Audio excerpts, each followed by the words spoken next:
वालेकुम सलाम। प्रवीण अख्तर।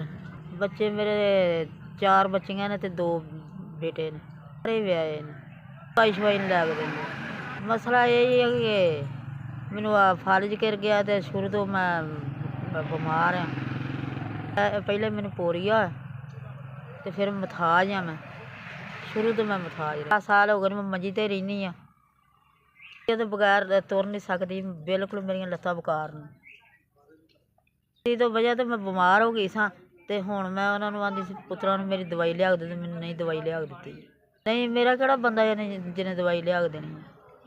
कोई खवांदे खुआंदे नहीं। गवांढियां लोग खाने रोटी।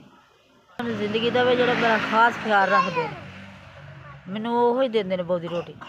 धेले दी ना मैनू ओही दिंदे ने बहुती जरूरत करदे ने ते 200 दी जरूरत रोटी दिंदे ने।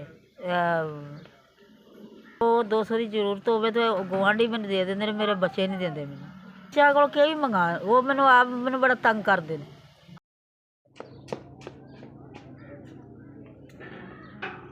पाक तुहानू बेटा 5000 तुहाडे वालों मैनू मिलिया।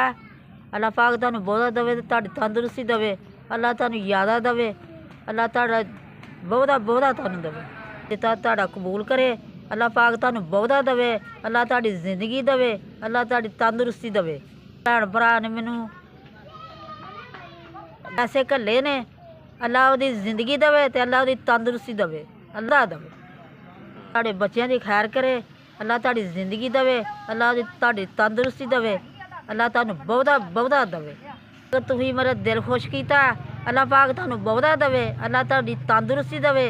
अल्लाह तुहाडी जिंदगी दवे। पैसे नाल मैं अपनी दवाई लियावांगी।